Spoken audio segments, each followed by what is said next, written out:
오늘 벌써 에스더 네 번째 시간인데요. 여러분 어떠십니까? 에스더서 첫째 시간, 둘째 시간, 셋째 시간 오늘까지 오면서 좀 은혜가 되십니까? 네, 유익한 시간 보내고 계신가요? 에스더 말씀을 시작하면서 제가 이야기했지만 이 에스더서에는 하나님이 전면에 드러나지를 않습니다. 하나님, 여호와, 주님 이런 용어가 전혀 나오지 않고요. 또 심지어 기도라는 말도 나오지 않습니다. 우리가 다음 주에 살펴보겠지만 금식하라고 이야기하지 금식 기도하라라고 이야기하지를 않아요. 그렇게 기도라는 말조차도 나오지 않는데요. 여하튼 이렇게 하나님이 등장하시지도 않고 또 하나님과 관계된 용어도 나오지 않다 보니까 우리는 이 에스더서의 말씀을 살펴볼 때에 이 인물과 사건을 중심으로 그 가운데 숨어 있는 이 하나님의 뜻을 좀 찾아야 합니다. 그냥 하나님이 전면에 등장하셔서 말씀해 주시고 하나님의 뜻을 가르쳐 주시면 쉬운데 하나님이 전혀 등장하시지를 않기 때문에 인물의 모습과 또 일어난 그 사건 가운데 하나님이 어떻게 역사하시는지 그 가운데 하나님의 뜻이 무엇인지를 이렇게 우리가 살펴보면서 하나님의 뜻을 발견해야 한다라는 것인데요. 그러다 보니 저희가 매주마다 이 새로운 인물 한 사람씩 한 사람씩 살펴보고 있습니다. 다 기억나실 거예요. 첫 번째 주에는 아하수에로 왕을 중심으로 하나님의 뜻을 이야기했었고요. 두 번째 주에는 두 여인 에스더와 와스디 이 두 여인을 중심으로 이야기를 나눴었습니다. 지난주에는 에스더의 사촌 오빠인 모르드게를 가지고 또 하나님께서 어떠한 삶을 살기를 원하시는지 또 우리가 어떠한 삶을 살기를 원하시는지 그 이야기를 나눴었습니다. 오늘도 새로운 인물이 한 사람 등장하는데요. 누구죠? 어떻게 하셨어요? 네, 교독하면서 읽으셨기 때문에 잘 아시겠지만 모르드게도 등장하고 그러지만 오늘은 우리가 좀 살펴볼 사람이 하만입니다. 오늘 우리가 새롭게 살펴볼 이 하만이라는 사람은 좀 유쾌한 사람이 아닙니다. 아주 기분 나쁜 사람이에요. 그러면 왜 기분 나쁜 하만이 3장에 와서 갑자기 등장을 하는가? 요즘 젊은이들의 말로 갑툭튀라고 혹시 아시나요? 갑자기 툭 튀어나온다. 네. 하만이 정말 갑툭튀거든요. 왜 갑자기 툭 튀어나오는지 그 이유를 좀 생각해 보고 싶은데요. 사실은 저도 잘 모르겠어요. 아니 왜 이 상황에서 하만이라는 사람이 갑자기 나와가지고 막 모르드게를 힘들게 하고 온 유다 사람들을 다 힘들게 하는지 저도 잘 모르겠습니다. 제가 이렇게 이야기하는 것은 우리 지난주 나눴던 말씀을 좀 생각해 보면 좋을 것 같은데요. 이 에스더의 사촌 오빠였던 모르드게가 아하수에로 왕의 목숨을 구하는 사건이 지난주에 있었습니다. 그죠? 이 궁중 내시였던 빅단과 데레스 이 두 사람이 아하수에로 왕을 암살하려는 음모를 꾸미고 있을 때 정말 하나님이 우연을 가장해서 하나님의 뜻을 이루게도록 그 모르드게가 이 빅단과 데레스가 음모를 꾸미는 것을 듣게 만드신 거예요. 그래서 모르드게가 이 사실을 자신의 사촌 여동생 에스더에게 왕비였으니까 에스더에게 이야기하고 또 에스더는 아하수에로 왕에게 이야기하고 그래서 조사해 보니까 정말 그렇더라는 거죠. 실증을 얻어서 이 빅단과 데레스를 처형하는 일이 있었습니다. 그래서 아하수에로 왕은 누구 덕분에? 모르드게 덕분에 살았던 것이죠. 죽임을 당하지 않았습니다. 그리고 이 사건에 대해서요. 궁중일기에 기록하였다라는 내용이 이 에스더서 2장 끝에 기록되어 있습니다. 자, 그렇다면 그 다음에 이어질 내용은 당연히 모르드게에 관한 이야기가 더 나와야 합니다. 아하수에로 왕이 모르드게에게 고맙다고 얘기를 하던가 아니면 그를 불러가지고 상을 주던가 진급을 시켜주던가 이런 내용이 나오는 것이 아주 자연스럽습니다. 그런데 모르드게는 쏙 들어가고 갑자기 하만이 툭 튀어나오는 거예요. 자연스럽지가 않습니다. 이상해요. 진짜로 이상한지 안 이상한지 제가 에스더 2장 22절 23절 말씀과 오늘 본문 에스더 3장 1절 말씀을 쭉 한번 이어서 읽어드려 볼게요. 한번 잘 들어보셔요. 모르드게가 알고 왕후 에스더에게 알리니 에스더가 모르드게의 이름으로 왕에게 아뢰는지라. 조사하여 실증을 얻었으므로 두 사람을 나무에 달고 그 일을 왕 앞에서 궁중일기에 기록하니라. 그 후에 아하수에로 왕이 아각 사람 함무다다의 아들 하만의 지위를 높이 올려 함께 있는 모든 대신 위에 두니. 이상하시죠? 뭔가 어색하지 않습니까? 오늘 본문 1절 말씀에 하만 대신에 모르드게가 들어가면 안 어색합니다. 자연스러워요. 그 후에 아하수에로 왕이 모르드게의 지위를 높이 올려 함께 있는 모든 대신 위에 두니. 이러면 괜찮은데 정말 이상하게 갑자기 모르드게는 쏙 들어가고 하만이 나온다라는 겁니다.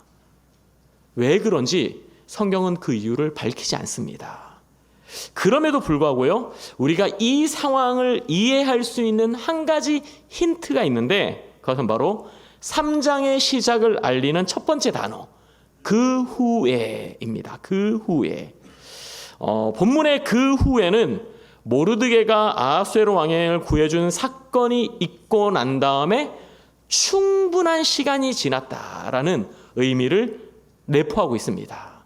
성경학자들은 아마 이 2장 말씀과 3장 사이에는 대략 한 5년 정도의 시차가 있을 것이다 라고 이야기하기도 하는데요. 그러니까 그 성경학자들의 말이 맞다면 2장의 사건과 3장의 사건은 별개다라는 겁니다. 영국으로 치면 막이 바뀌는 거예요. 막이 바뀌어서 전혀 새로운 사건이 나오는 거고요. 드라마로 치면 시즌 1이 끝이 나고 시즌 2가 시작되는 그런 상황이라고 이해하시면 됩니다. 여하튼 이렇게 에스더서의 이야기가 오늘 3장부터 완전히 새로운 국면을 맞이하게 되는데요. 그 새로운 국면에서 갑자기 등장한 사람이 누구였다? 하만이었다라는 것입니다. 그러면 성경은 하만에 대해서 어떻게 설명을 하고 있는지 우리가 좀 알 필요가 있는데요. 아하수에로 왕이 아각 사람 함무다다의 아들 하만의 지위를 높이 올려 함께 있는 모든 대신 위에 두니라고 설명합니다. 지금 하만의 지위가 얼마나 높은지를 세 가지 단어를 사용해서 강조를 하고 있는 건데요. 지위를 높이, 올려, 위에 두니. 우리말 성경으로는 그냥 높이 올려 위에 두니 이래서 그냥 하나로 쭉 무르르듯이 흘러가는 것 같지만 이 말씀을 히브리 원어로 보면 각각의 독립된 단어인 거예요. 높이, 올려, 위에 이런 의미로 아주 강조하고 있다라는 것을 알 수 있습니다. 그러니까 이 에스더서의 저자는요, 의도적으로 세 가지 단어를 각각 다른 단어를 사용하고 또 사용하면서 이 함무다다의 아들 이 하만이 지금 얼마나 높은 자리에 올라가 있는지를 정확하게 분명하게 보여주고 있는 것이다라는 것이지요. 이렇게 갑자기 높은 자리에 오르게 되면요, 하만뿐만 아니라 많은 사람들이 갑자기 높은 자리에 오르게 되면 거만해지고 교만해지기 마련입니다. 참 그러면 안 되는데 이 사람의 본성이라는 게 좀 그런 것 같아요. 아니나 다를까 오늘 본문에 나오는 하만도 정말 그 모습 속에서 그가 얼마나 거만하고 교만했는지 그 모습을 좀 쉽게 볼 수 있는데요. 우리 2절 말씀을 같이 한번 읽어보도록 하겠습니다. 시작.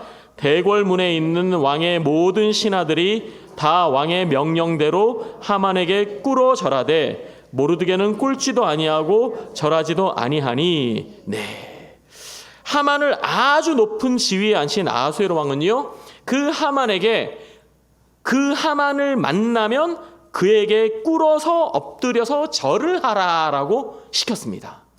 하만이 요구한 것이 아닙니다. 왕이 그렇게 하라고 어명을 내린 겁니다.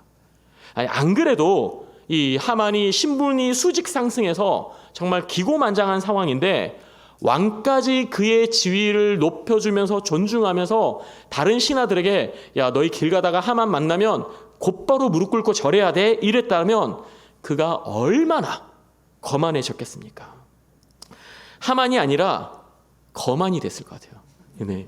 이름이 하만을 거만으로 바꿔야 될 것 같은 그런 상황이 펼쳐진 겁니다. 그런데 모르드게가요, 그 하만에게 절을 하지 않은 거예요. 무릎을 꿇지 않은 겁니다. 왜 모르드게가 왕의 명령까지 거역해가면서 하만에게 무릎을 꿇지 않았나? 이게 참 중요한데요. 그 이야기는 잠시 후에 이야기하도록 하겠습니다. 먼저 하만 이야기를 좀 더 해볼게요. 여하튼 이렇게 아랫사람이었던 모르드게가 하만에게 무릎을 꿇지도 않고 절을 하지도 않자 이 하만이 몹시 화가 납니다. 너무 화가 났어요. 지금 자기에게 절을 하라는 것은 어명이었는데 모르드게가 그 어명을 어기고 있으니 화가 나는 것은요, 당연합니다. 하만이 화낸 거를 가지고 우리가 야, 하만 너무 성질 부리는 거 아니야? 그러면 안 되는 거 아니야? 라고 생각할 수 없어요. 이렇게 하만이 거만했던 것은 사실이지만 그 거만했던 하만이 화가 나고 분노하는 것은 당연해요. 여기에 대해서 성경도 분명히 밝히고 있는데요. 여러분 여기까지는 사실 하만이 모르드게에게 화가 난 것까지는 충분히 그럴 수 있는 이 정상적인 분노입니다. 5절 말씀을 보면 하만이 모르드게가 무릎을 꿇지도 아니하고 절하지도 아니함을 보고 매우 노하더니라고 말씀하는데요. 이 말씀까지는 괜찮다라는 거예요. 정상적인 분노라고 이해할 수 있습니다. 예를 들어 군대에서 별이 2개 달린 사단장이 걸어가는데 무궁화 1개를 달고 있는 중대장이 그 사단장을 보고 경례를 안 한다. 모른 척하고 지나간다. 이거는요, 상상할 수 없는 일입니다. 제가 육군 병장 출신이어서 잘 압니다. 네. 참고로 군대에서는 무궁화보다 별이 훨씬 더 높거든요. 혹시 모르시는 분이 계실까봐 방금 말씀드렸는데요. 그 무궁화 1개 달고 있는 사람이 별 2개 단 사단장에게 경례를 하지 않으면 그 무궁화 1개의 중대장은 혼쭐이 납니다. 그 이후로 군생활이 꼬일 거예요. 하만에게 절을 하지 않은 모르드게도 사실은 마찬가지입니다. 이것은 일종의 하극상처럼 이해될 수 있는 여지가 있다라는 것이지요. 그러기에 하만이 화를 내는 것은 당연한 모습이었다라는 거예요. 정상적인 분노였다라는 겁니다. 그런데 문제는요, 여기서 끝나지 않았다라는 것이 문제입니다. 그냥 모르드게에게까지만 화가 났으면 괜찮은데 정상의 수준인데 그러지를 않았다라는 거예요. 그러면 그 하만의 분노가 어디까지 어떻게 이어졌는지 우리 6절 말씀을 한번 같이 읽어보도록 하겠습니다. 시작. 그들이 모르드게의 민족을 하만에게 알림으로 하만이 모르드게만 죽이는 것이 부족하다고 생각하고 아수에로의 온 나라에 있는 유다인 곧 모르드게의 민족을 다 멸하고자 하더라. 네, 모르드게만 죽이는 것이 부족하다고 생각한 거예요. 그 정도로는 화가 안 풀리는 겁니다. 그래서 이 아수에로 왕이 다스리는 바사 제국의 모든 유다인들, 모르드게가 유다인이었으니까 그 모르드게의 동족 모든 유다인들을 다 멸해버려야겠다라는 끔찍한 생각을 하게 됩니다. 말도 안 되는 생각을 하는 거예요. 이것은 하만이 아주 비정상적인 분노를 쏟아놓고 있는 것이다 라고 말할 수 있습니다. 앞서도 말씀드렸지만 우리가 오늘 이 수요 말씀 사경회 때 이 에스더서를 제가 이제 담임 목사로 부임하고 계속 살펴보고 있는데요. 우리가 첫 시간에 이런 비정상적인 분노를 나타내는 사람은 어떤 사람이다라고 말씀드렸었냐면 하나님 없는 사람의 모습이다라고 이야기를 한 바 있습니다. 이 에스더 1장에 나오는 아하수에로 왕, 그 아하수에로 왕이 그런 모습이었잖아요. 그리고 오늘 본문에 나오는 하만이 꼭 그런 거예요. 그런데 가만히 보면요, 하만이 아하수에로 왕보다 훨씬 심합니다. 더 심각해요. 아하수에로 왕은 자신의 말을 순종하지 않은 그 왕비 와스디, 비록 그 왕비 와스디가 그럴 만한 이유는 있다라고 제가 말씀드렸지만 그래도 왕의 명령을 따르지 않았기 때문에 이 아하수에로 왕 화가 나는 것 이해할 수 있습니다. 그리고 정말 100번 양보해서 폐위까지 시키는 것도 그래 그 당시 왕이니까 그럴 수 있지 생각할 수 있어요. 그리고 또 아하수에로 왕은요 적어도 왕비를 폐위시키기 전에 혼자 독단적으로 결정한 것이 아니라 이 신하들을 불러가지고 이거 어떻게 하면 좋겠느냐 물어보기도 하고요. 신하들의 의견을 듣는 내용도 나옵니다. 제가 아하수에로 왕 좋아하는 거 아닙니다. 네, 제가 아하수에로 왕 변호하는 거 아니에요. 오해하시면 안 됩니다. 아하수에로 왕 역시 아주 그 마음에 하나님 없는 사람이었기 때문에 비정상적인 분노를 쏘아넣었던 것은 맞지만 그가 잘못한 것은 맞지만 그럼에도 불구하고 오늘 본문에 나오는 하만이 훨씬 더 심각했다라는 것을 이야기하고 싶은 겁니다. 하만은요 왕이 아니었습니다. 왕의 신하였어요. 물론 그 당시 바사 제국에서 두 번째 2인자의 위치까지 올라가긴 했지만 그래도 이 아하수에로 왕과 같은 왕이 아니었거든요. 그리고 잘못한 것은 모르드게 한 사람입니다. 아하수에로 왕이 와스디가 잘못했다고 해서 와스디의 종족을 다 멸하지 않았잖아요. 그냥 와스디만 폐위하고 말았잖아요. 그러면 이 하만이 모르드게에게만 분노를 표출하면 되는데 모르드게 한 사람에게 분노를 표출하는 것이 부족해서 그 유다 민족을 멸해야겠다라는 끔찍한 생각을 했다라는 것이지요. 이런 하만의 생각은요 정말로 잘못된 것이고 끔찍하고 있을 수 없는 그런 일인데요. 그런데 생각으로 끝나는 것이 아니라 너무나도 안타까운 것은요 이러한 자신의 생각을 곧바로 신에게 옮겨버립니다. 다른 사람하고 상의를 한다든지 아하수에로 왕에게 보고해서 이야기를 한다든지 이러는 것이 아니라 그냥 자신이 결정하고 실행까지 해버리는데요. 제가 오늘 본문 7절 말씀을 읽어드리겠습니다. 아하수에로 왕 제12년 첫째 달 곧 니산월에 무리가 하만 앞에서 날과 달에 대하여 부르 곧 제비를 뽑아 12째 달 곧 아다로를 얻은지라. 네. 너무한 겁니다. 무슨 얘기냐? 모르드게 한 사람 죽이는 것이 아니라 모든 유다 민족을 멸절하는데 어떻게 했다고요? 제비를 뽑았다는 거예요. 제비를. 그냥 그 수많은 사람들을 멸하는 것을 게임하듯이 생각하고 그런 것을 이 하만의 행동에서 볼 수 있다는 겁니다. 그러고 나서요, 이 일을 속전속결로 진행하기 위해서 아하수에로 왕에게는 자세하게 이야기하지 않습니다. 자기가 왜 유다 민족을 다 멸하려고 하는지, 왜 부르를 했는지 뽑았는지 그 이야기를 정확하게 이야기하지 않고요, 그냥 그래도 혹시 아하수에로 왕이 자초지종을 묻고 안 된다고 할까봐 미리 뇌물까지 바치는 모습이 나오는데요. 8절 9절 말씀도 제가 한번 읽어드려 볼게요.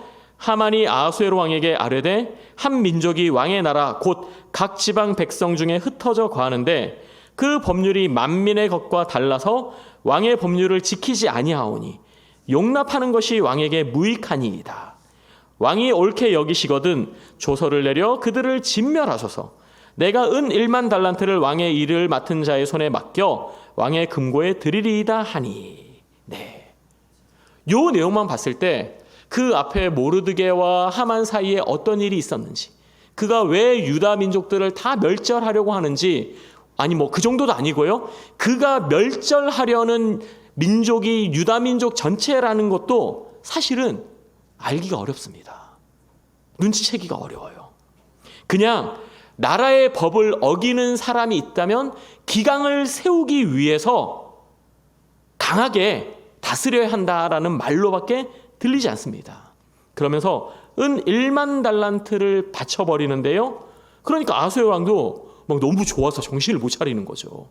하만이 자기 귀에 좋은 이야기, 아주 그냥 달콤한 이야기를 하고 거기에다가 은 1만 달란트까지 내니까 아하수에로 왕이 그냥 오케이 해버리는 겁니다. 은 1만 달란트는요, 은 34만 2,700kg이래요. 34만 2,700kg. 이 그리스의 역사가 헤로도투스의 말에 의하면 이 정도 은의 양이면 그 당시 페르시아가 1년 동안 거두어들이는 세금의 3분의 2 정도 된다.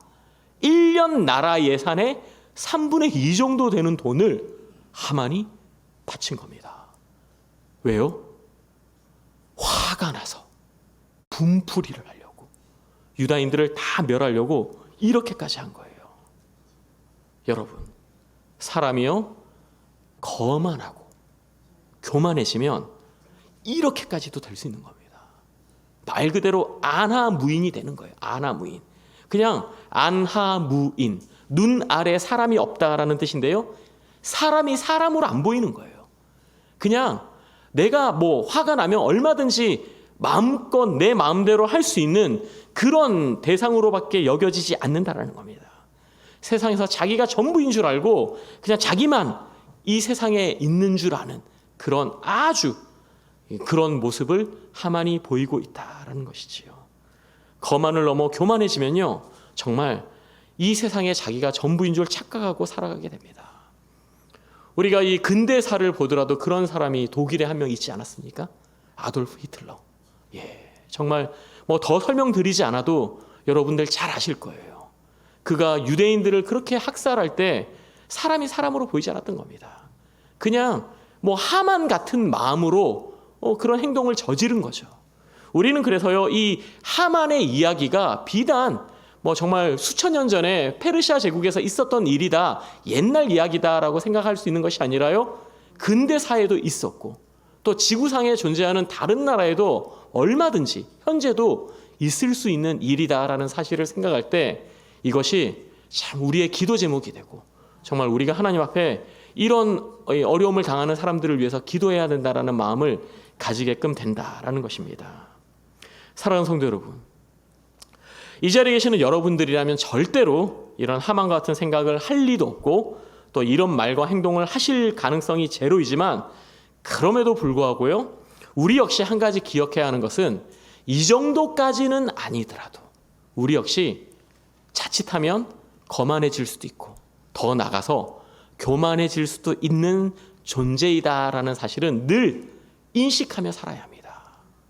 우리는 얼마든지 그런 거만함과 교만함의 유혹에 넘어질 수 있는 사람들이라는 거예요.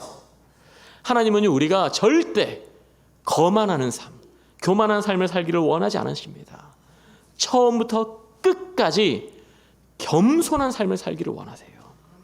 이런 주님의 마음을 너무나도 잘 알고 있었던 사도 바울은 빌립보서의 말씀을 통해 아주 실제적으로 우리들에게 권면해 주고 있는데요, 제가 빌립보서 2장 1절에서 4절까지의 말씀을 좀 읽어드리겠습니다. 그러므로 그리스도 안에 무슨 권면이나 사랑의 무슨 위로나 성령의 무슨 교제나 긍휼이나 자비가 있거든 마음을 같이하여 같은 사랑을 가지고 뜻을 합하여 한 마음을 품어 아무 일에든지 다툼이나 허영으로 하지 말고 오직 겸손한 마음으로 각각 자기보다 남을 낮게 여기고 각각 자기 일을 돌볼 뿐더러 또한 각각 다른 사람들의 일을 돌보아 나의 기쁨을 충만하게 하라. 아멘. 네. 교회 안에서 많은 일들을 할 때 위에서 이야기하는 권면이나 사랑이나 위로나 성령의 교제나 긍휼이나 자비나 이런 것들이 교회가 감당하는 사역들을 뜻하거든요. 그 사역들을 할 때 어떻게 하라고요? 항상 겸손한 마음으로. 이런 사역들을 하다 보면 서로 의견이 좀 다를 수 있잖아요. 나의 주장을 할 수 있는 상황이 벌어지기도 하거든요. 그때 반드시 어떻게 해요? 겸손해야 한다. 그리고 남을 나보다 낮게 여겨라. 여기서 낮게가요, 지읒 받침이 아닙니다. 네. 지읒 받침이면 곤란해요. 네. 무슨 말인지 이해되시죠? 지읒 받침 아니고 시옷입니다. 시옷. 예. 낮게가 아니라 낮게 여기는 겁니다. 나보다 항상 다른 사람을 존귀하게, 귀하게 여겨라라는 것을 사도 바울은 우리에게 권면하고 있습니다. 사랑하는 성도 여러분, 나 자신보다 다른 사람을 존귀하게 여기는 것, 앞서도 말씀드렸지만 쉽지 않아요. 우리 안에는 이 죄의 속성이 여전히 남아있기 때문에 누군가가 나를 무시하는 것 같고 내가 저 사람보다 좀 낮은 듯한 대우를 받으면요, 좀 참기 어려워합니다. 견디기 힘들어하는 게 우리 안에 다 있어요. 그래서 우리는 남을 나보다 낮게 여기고 존중하고 존귀하게 여기는 그 삶도 결단코 내 힘과 내 의지로 가능한 것이 아니다라는 사실을 반드시 기억해야 합니다. 그리고 행여라도 그러한 삶이요 내 힘과 내 의지로 이루어지면 그건 또 하나의 나의 의가 되는 거예요. 거봐, 나 이렇게 괜찮은 사람이잖아. 내가 이렇게 사람 존중하네? 그러면서 은근히 자기도 모르게 어깨에 힘이 들어갈 수 있다라는 것이지요. 우리에게 필요한 것은요, 그러한 순간에도 반드시 성령 하나님을 의지하는 것. 다른 사람을 존귀하게 보는 것이 내 눈으로 안 되기 때문에 성령님이 나로 하여금 그렇게 보이도록 만들어주시고, 내가 다른 사람을 사랑하고 섬기는 것도 내 의지와 노력이 아니라 성령 하나님이 주시는 감동으로, 기도하는 가운데 하나님이 주시는 마음이 있거든요. 그럼 그 마음에 순종을 하는 거예요. 그럼 그게 내가 한 거예요? 내 안에 계신 주님이 하신 거예요? 내 안에 계신 주님이 하신 거죠. 그러한 마음으로 사는 것이 바로 오늘 사도 바울이 이야기한 다른 사람을 나보다 존귀하게 여길 수 있는 방법입니다. 이러한 삶을 살기 위해서는 우리는 반드시 모든 일에 있어서 예수님을 닮아가는 삶을 살아야 하는데요. 아니나 다를까 사도 바울도 앞서 이야기한 그 빌립보서 2장 1절에서 4절까지의 말씀을, 실제적인 말씀을 이야기하고 난 다음에 바로 이어지는 5절 말씀에 이렇게 이야기합니다. 우리 너무나도 잘 아는 말씀이니까 한번 같이 읽어보도록 하겠습니다. 시작. 너희 안에 이 마음을 품으라. 곧 그리스도 예수의 마음이니. 아멘. 네, 우리 안에 예수님의 마음을 품는 것. 사실 우리 안에 앞서도 말씀드린 것처럼 성령님이 이미 들어와 계시거든요. 우리가 예수의 마음을 품는다라는 의미 자체가 삶 속에서 모든 순간에 성령님을 의지하고 성령님께 우리의 마음과 생각을 내어드리는 것. 성령님이 나를 주장하시도록 만드는 것. 그리할 때 우리는 진짜 예수님의 마음을 품고 겸손한 삶을 살 수 있습니다. 사랑하는 성도 여러분, 그렇습니다. 오직 예수님의 마음을 품는 것이 답입니다. 다른 방법은 없습니다. 겸손의 왕이신 예수님을 우리가 구하고 우리 안에 계시는 성령님을 통해 그러한 예수님의 모습을 닮아가기를 소망하는 것. 그리할 때 우리는 거만한 삶과는 거리가 먼, 교만한 삶과는 거리가 먼 하나님께서 기뻐하시는 인생을 살 수 있습니다. 바라기는 항상 성령님을 의지하고 성령님의 도우심으로 예수님을 닮아가는 저희 모두가 되기를, 우리 내단교 성도님들 다 되시기를 주님의 이름으로 축원드립니다. 그러면 다시 오늘 본문으로 돌아와서요, 이제 하만 얘기는 그만할게요. 네, 그만한다고 했는데 시간이 많이 지났어요. 네, 이제 모르드게 이야기를 좀 해보도록 하겠습니다. 모르드게 이야기 중요하거든요. 그러면 도대체 왜 모르드게는 하만에게 무릎을 꿇지 않았을까? 그냥 고개 한번 숙이는 게 뭐가 그렇게 힘들다고 이렇게까지 화를 자초했나 하는 생각이 드는데요. 우선 저는요, 이게 뭐 제 개인적인 생각이긴 한데, 모르드게도 하만에게 고개를 숙이지 않던 그 당시에는 일이 이렇게까지 커질 거라고는 생각지 못했을 겁니다. 무슨 얘기냐? 그냥 내가 하만에게 절 안 했다고 해서 나의 모든 동족들이 멸절당하는 위기까지 갈 거라고 생각하지는 않았을 거예요. 그 생각까지 하면서도 그랬다면 모르드게가 나쁜 사람이죠. 거기까지 생각하지는 않았을 겁니다. 계속 말씀드리지만 하만이 이상한 사람이에요. 하만이 나쁜 놈입니다. 그럼에도 불구하고요, 모르드게는 어느 정도 각오는 했을 겁니다. 뭐 동족이 다 멸절당하는 그 최악의 상황까지는 염두에 두지 않았더라도 내가 하만에게 고개를 숙이지 않는다면, 그의 앞에서 무릎을 꿇지 않는다면 나에게 큰 불이익이 돌아올 수도 있을 것이다 라는 생각을 모르드게는 분명 했을 겁니다. 당시 사회적 분위기를 고려했을 때 뭐 극단적인 경우 자신의 목숨을 잃을 수도 있을 거라는 생각까지 했을 거예요. 그럼에도 불구하고 모르드게는 하만에게 고개를 숙이지 않았습니다. 그에게 절하지 않았습니다. 왜 그런지 마찬가지로 성경이 그 정확한 이유를 밝혀주지는 않고 있는데요. 그러다 보니 성경학자들은 이에 대해서 아주 많은 이야기들을 합니다. 다양한 의견들이 있어요. 그 가운데 제가 세 가지만 좀 말씀드리도록 하겠습니다.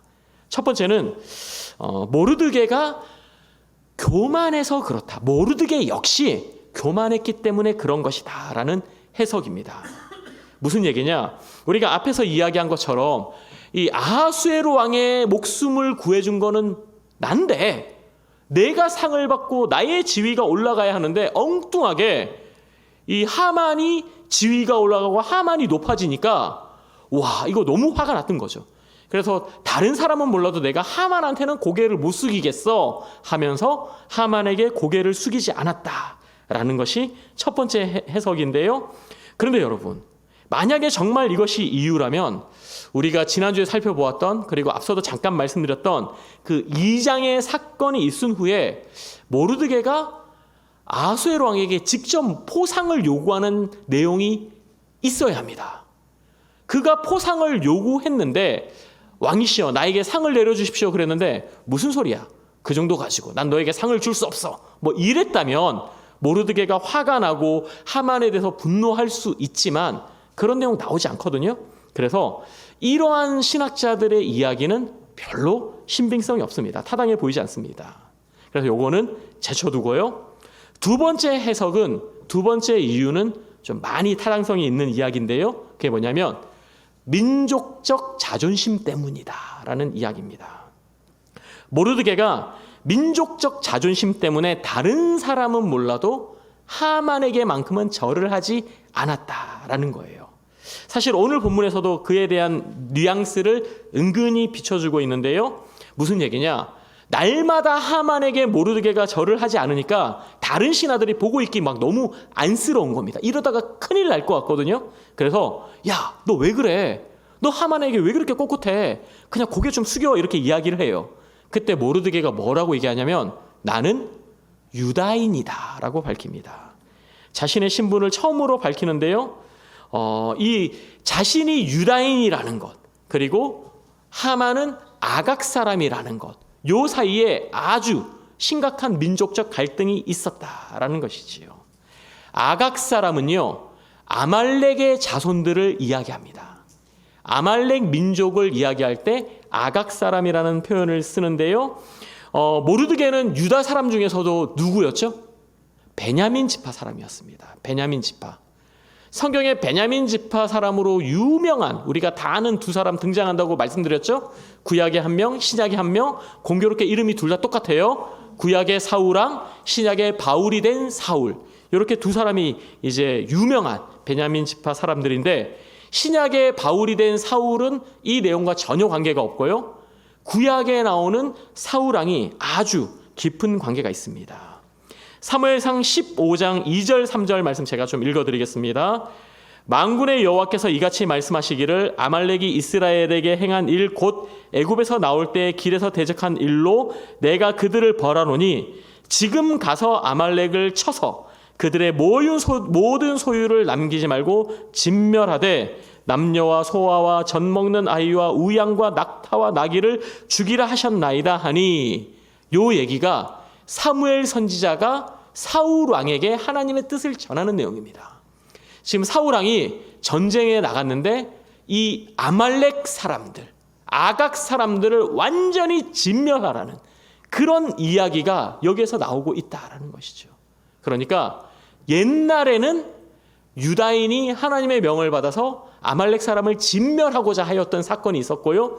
오늘 본문에서는 거꾸로 이 아말렉 사람, 아각 사람 함무다다의 아들 하만이 유다인을 진멸하고자 하는 그런 사건이 일어난 겁니다. 둘 사이에 아주 민족적으로 오랜 갈등 관계, 앙숙의 관계가 이어져 왔다라는 것이지요.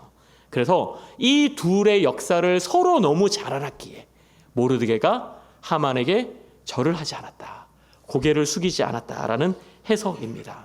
충분히 그럴 수 있을 것 같아요. 마지막 세 번째는요, 이것이 참 우리에게 은혜가 되는 이야기인데요. 무슨 이유 때문이냐? 모르드게가 자신의 신앙을 지키기 위해서 하만에게 고개를 숙이지 않았다라는 이야기입니다.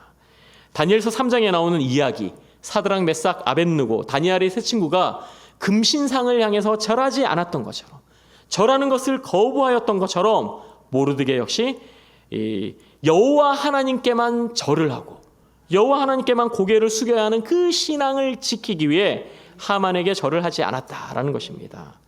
이런 해석은 아주 오래되고 권위 있는 구약성경 탈굼과 또 70인역 그리고 유대인의 역사가 요세푸스가 이 이야기를 아주 강하게 해석하는데요. 그 당시 하만에게 절을 하는 것은 그냥 높은 사람에 대한 공경의 표현, 공경의 차원을 넘어서서 한 인간을 신으로 숭배하는 사상이 그 안에 있었다라는 거예요. 여기서 본문의 성경에 다 나오진 않지만 역사적 배경, 이 바사제국 페르시아 왕국의 그런 문화와 전통을 생각했을 때 왕에게 절을 하고 또 나라의 제2인자에게 절을 하는 것은 마치 신에게 경배하는 듯과 같은 그런 의미가 그 안에 담겨 있었다라는 것입니다. 이것을 모르드게가 잘 알고 있었기 때문에 나는 하만을 신으로 생각하지 않는다. 그가 아무리 아하수에로 왕의 바로 밑에 사람 2인자고 나라에서 큰 소리를 치는 존재라고 하더라도 그는 사람일 뿐이지 신이 아니다. 나는 그에게 그와 같은 마음으로 절을 할 수 없다라고 했다라는 것입니다. 그래서 모르드게가 끝까지 하만에게 무릎 꿇지 않고 고개를 숙이지 않았다라는 해석입니다. 저는요 개인적으로 앞서 이야기했던 두 번째 해석 그리고 방금 말씀드린 세 번째 해석 둘 다 옳은 것 같아요. 특별히 이 세 번째 해석은 정말 그런 것 같습니다. 왜냐하면 이러한 연유로 모르드게가 절을 하지 않았기 때문에 우리가 지금 살펴보고 있는 이 에스더의 말씀이 의미가 있는 거거든요. 그래야지 의미가 있는 겁니다. 그냥 모르드게가 자기 자존심 세우려고 하만에게 절을 하지 않았고 그래서 자신을 비롯하여 모든 유다인들이 이 멸절당할 위기에 처해졌었다라면 이것은 우리에게 야 이거 뭐 그냥 모르드게가 잘못한 게네 모르게 때문에 큰일 날 뻔했네 이렇게밖에 해석이 안 된다라는 거예요. 하지만 그가 하나님을 향한 믿음 하나님을 향한 신앙을 지키고자 고개를 숙이지 않았기 때문에 우리는 이 에스더의 말씀을 성경 말씀으로 이해하고 우리는 또 이러한 모르드게의 모습 속에서 우리도 모르드게와 같이 하나님 백성으로서의 자존심을 지켜야 한다라는 것을 배울 수 있다는 겁니다. 그렇습니다, 여러분. 이렇게 모르드게는요, 그냥 자신의 사리사욕, 자신의 생명 때문에 그냥 고개를 쉽게 숙인 사람이 아니라 하나님 나라 백성으로서 그 자존심을 지키기 위해서 목숨을 걸고 끝까지 하만에게 고개를 숙이지 않았던 것입니다. 우리는 이렇게 구약성경 에스더의 말씀을 통해서 목숨 걸고 하나님 백성의 자존심을 지킨 사람의 이야기를 우리가 오늘 살펴보았는데요. 사실 참 감사하고 너무너무 좋은 것은 우리나라 역사 가운데도 우리 기독교 역사 가운데도 이러한 모르드게 같은 신앙의 선배님들이 많이 계셨다라는 겁니다. 언제죠? 일제시대 때 일제강점기에 그 신사참배를 강요하는 일본인 앞에서 고개를 숙이지 않았던 많은 믿음의 선배님들이 계셨다라는 거예요. 우리가 잘 아는 주기철 목사님, 손양호 목사님 그런 분들이 아주 대표적이신 분들이시요. 저는 여러분들이 주기철 목사님, 손양호 목사님 이야기는 많이 들었을 테니까 제가 오늘 다른 한 분을 좀 소개해 드리고 싶은데요. 그분은 이원영 목사님이라는 분이십니다. 봉경 이원영 목사님이라는 분이신데요. 이분의 별명은 선비 목사였어요. 선비 목사. 왜 그가 선비 목사냐? 아마 여기도 고향이 안동이신 분들 많이 계실 것 같은데 이원영 목사님이 1886년에 안동 도산면 원촌동에서 진성 이씨 퇴계 이황 선생의 14대 손으로 태어나셨대요. 선비 집안에서 태어나셨습니다. 그러다 보니까 어린 시절부터 자연스럽게 유학 교육을 받으셨고요. 유림 선비로서의 소양을 잘 갖춘 그런 분이었대요. 그런데 3.1운동 당시 전국적으로 만세 운동이 펼쳐졌고요. 1919년 3월 17일에 안동에서도 이 안동의 유서인들을 중심으로 3.1운동이 있었는데 거기에 이원영 목사님이 참여를 한 겁니다. 그때는 목사님이 아니었어요. 그러다가 이 일본인에게 잡혀서 서대문 형무소에 수감이 됐는데 그 서대문 형무소에서 이상동 장로님을 만나게 됩니다. 이상동 장로님이라는 분을 만나서 그분에게 복음을 듣게 된 거예요. 서대문 형무소에서 예수님을 영접합니다. 그러고 난 다음에 이 이원영 목사님은 35살의 나이로 기독교 신자가 되고 고향 안동으로 돌아와 평신도의 신분으로 섬천교회를 섬기셨습니다. 그때 진성이 씨 문중 어르신들이 이 예수교회당이 도산서원과 함께 있는 것은 참을 수 없다라고 하면서 이 이원영 목사님을 안동 땅에서 쫓아내버렸습니다. 그 일이 있고 난 다음에 이원영 목사님이 신앙을 포기한 것이 아니라 오히려 내가 제대로 신학을 공부해야겠다라고 마음을 먹고요. 1930년 평양신학교를 졸업하고 그해 12월에 목사 안수를 받게 되셨습니다. 그리고 어디서 목회를 하셨을까요? 안동으로 돌아와서 자신을 배척한 그 안동에서 다시 목회를 하신 거예요. 그러다가 앞서 이야기한 것처럼 신사참배라는 큰 유혹 앞에 이 이원영 목사님이 맞닥뜨리게 됐는데요. 이분 역시 손양호 목사님처럼 주기철 목사님처럼 끝까지 고개를 숙이지 않고 신사참배를 하지 않은 그런 목사님이셨습니다. 엄청난 옥고를 치르셨고요. 참 힘든 그런 상황들을 또 견디셔야만 했습니다. 신사참배 창시개명 끝까지 거부하면서 신사참배만 하면 교회를 목회하게 해주겠다라는 그런 달콤한 일본 사람들의 유혹에도 끝까지 넘어가지 않고요. 그래서 이 믿음을 지키셨던 대단한 어르신이십니다. 그런 이원영 목사님이 이제 안동 땅에 만든 교회가 안기교회라는 곳인데요. 그 안기교회가 지금은 안동 서부교회라는 이름으로 지금까지 존재하고 있다고 합니다. 이후 일제시대 때 이렇게 순교하시지는 않았지만 1958년도에 또 하나님의 부르심을 받은 그런 귀한 믿음의 선배님이십니다. 어디 이원영 목사님 뿐이겠습니까? 정말 우리가 이 근대사, 우리 한국의 그 아픈 역사를 살펴보면 끝까지 믿음을 지키기 위해 하나님 나라 백성으로서의 그 자존심을 포기하지 않고 하나님을 향한 그 믿음을 지킨 많은 믿음의 선배님들이 있다는 것을 우리는 잘 알고 있습니다. 저는요, 이러한 이야기들이 선배님들의 이야기, 조상들의 이야기로 끝나는 것을 원치 않습니다.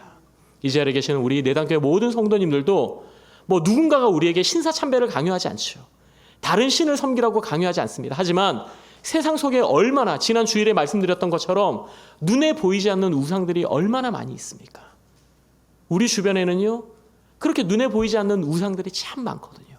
그 앞에도 여전히 굴하지 않고 고개 숙이지 않고 하나님 나라의 백성으로서의 자존심을 지켜가는 우리 내단교회 성도님들 다 되시기를 주님의 이름으로 축원드립니다. 기도하겠습니다. 하나님 아버지, 오늘 말씀을 통해 또 모르드게의 모습을 통해 또 하나님, 우리가 하나님 나라 백성으로서 지켜야 할 자존심이 무엇인지, 지켜야 할 신앙의 절개가 무엇인지를 가르쳐 주시니 감사를 드립니다.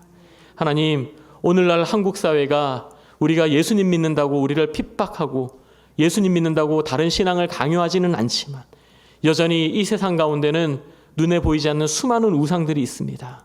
그것이 물질일 수도 있고 사랑일 수도 있고 권력일 수도 있고 여러 가지 다른 모습으로 우리를 유혹해오는 것들이 많이 있습니다. 하나님, 그 앞에서도 우리가 넘어지지 않게 하시고 유혹에 쓰러지지 않게 하시고 끝까지 믿음을 잘 지키며 하나님의 기쁨이 되는 저희 모두가 되게 하여 주시옵소서. 예수님 이름으로 기도드립니다. 아멘.